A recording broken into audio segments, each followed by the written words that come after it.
Hello there and welcome once again back to the channel. In today's vlog I'm going to have a go at making a homemade power station. But first, yes, there's always a first, in response to messages that I've had, people asking about the side awning. How do you attach a awning to the side of your van when it hasn't got a roof rack? Well, there are one or two answers to that problem. Here's one. This is a magnet. It's what I use for magnet fishing if I've lost something. Unfortunately, it's been in a drain, so I don't want to scratch the car. So I'm using a piece of material, but if you put that onto the side of your vehicle, it gives you something really strong to hang off. Alternatively, you can use one of these, which is a suction cup with its own little hook. Excuse the spit. This goes onto the side of your van and it locks on very solidly.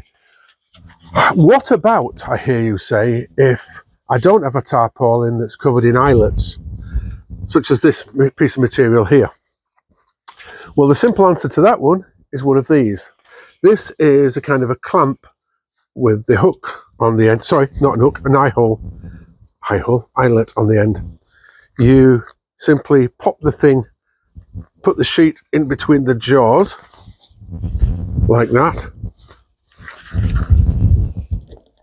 and it clips onto the side of your car. And that is strong. That's not going to blow off in a gale. I've just come back from a very enjoyable weekend at the Van Life Festival in Shrewsbury. It was fantastic. Thousands of people, lots of vans to look at, stalls aplenty.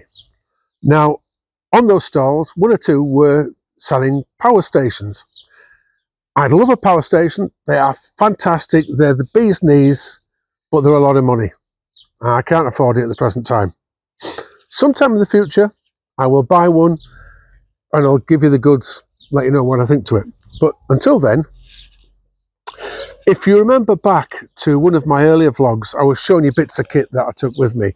And one of the bits of kit was a kind of power bank that a friend of mine created for me many years ago. Inside it, believe it or not, was a 12-volt motorcycle battery.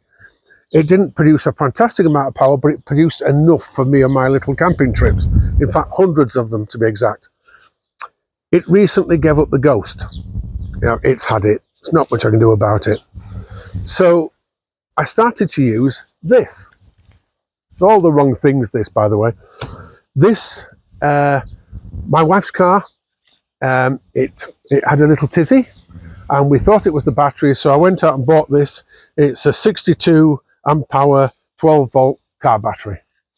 It turned out it wasn't the battery, it was the alternator. The other battery is bigger, and it does a fantastic job, so we've left that there, and it's made this redundant. So I've used this battery on my trips, but naturally enough, sticking a battery beside you with a couple of clips on the terminals isn't the best of things. So what I've decided to do, I'm going to have a go at building my own power station. Now, the heart of any good power station or power bank is a battery. And there are three types of battery I'm going to talk about. This is the first type, and it's the type I'm going to use, but it's the worst type to use. It's a car battery. Now, car batteries are designed to produce a lot of power very quickly. At the turn of your ignition key, a whole chunk of power leaves this little beauty, straight to your starter motor, whizzes your engine over, and away it goes. Fantastic. It's kept charged by your alternator, or in the old days a dynamo, and so it's always there when you need it. However, take away that alternator and the power from this battery dives very steadily. The next type of battery is a leisure or consumer battery. They tend to be lead acid like this one, but built bigger with more cells. They produce a steady flow of power to last you as long a period of time as they possibly can, but it's still the old technology of the lead acid battery. Finally, the best type to use is the nickel iron or nickel iron phosphate batteries. They're designed to be both charged up a lot of times and discharged a lot of times to a great degree. Their power tends to continue at the same level and last a good deal of time. So they're the ones that you usually find in the manufactured versions of the power station.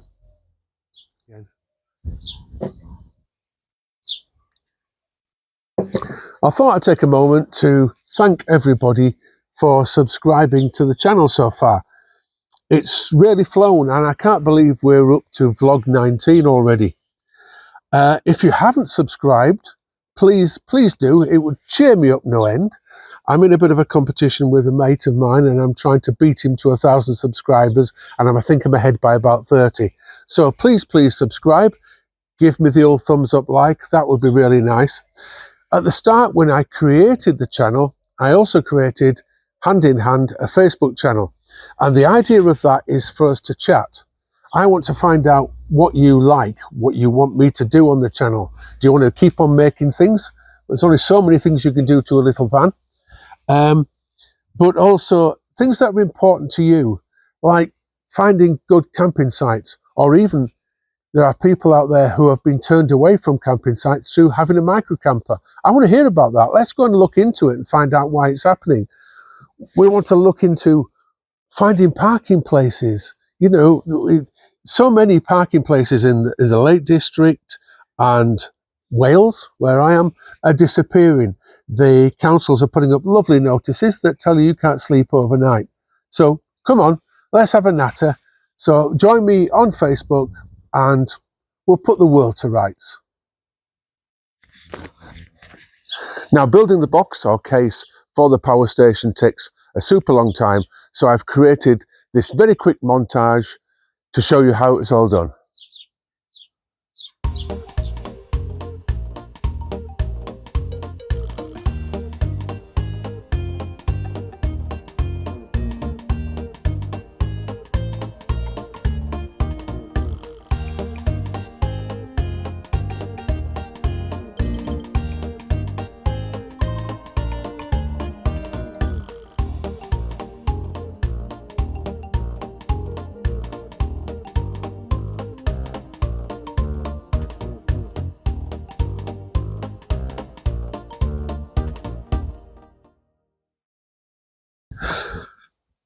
And so here it is. This is my little power station. Grand, isn't it? If not a little bit heavy with that big car battery on the inside. What have I created? Well, many of you may recognize this plate here, which you will find on narrow boats. It's got a series of switches and the usual ports and a power cutoff switch. So you come to it in the middle of the night or whenever, you turn the power on, and then switch by switch does whatever you want to do. I've got the usual 12-volt socket there that you would find for cigarette lighters, etc. You find them on all the cars. And then there's another one here which has got a couple of USBs in there. It has a gauge there which tells me the state of the battery, and of course the light. You always put a switch with a light so that you can find your way along, click the switch and get to everything.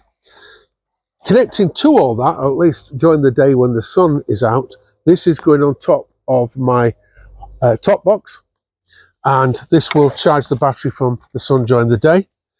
Inside the box, in the gizmo, inside there is the 12-volt battery hidden away and protected.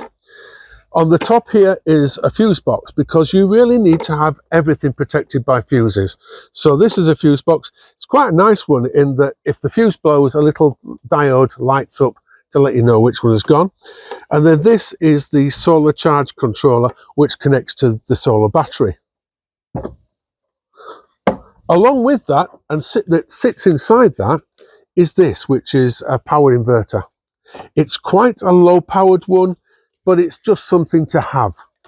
And this plugs straight into your 12-volt socket, and you've got a little bit of 240 volt, be it, I don't know what this puts out, but not a lot. I won't be boiling many kettles on it. So what do you think? Are you going to have a go at doing one of these? I don't know how long the battery is going to last, but I did use this battery on its own with just a couple of clips on in the car previously, and it was fine. I could get a couple of days trips out of it. I don't use a fantastic amount of power in the middle of winter. Electric blanket perhaps, or sometimes a little heater, but generally speaking, it's just there to charge up my phone or my laptop. Anyhow, that's it for another week. Please, if you have any questions, contact me through Facebook or through the YouTube channel. I'm always pleased to hear from people and to find the problems that they've got and looking for ways to help. Eventually, I'll buy myself the proper bee's knees power station, but I don't have need for one at the moment. And this probably costs, because I already had the battery, let's face it, 20 or 30 quid to knock together. It's made out of the bits I had in my shed.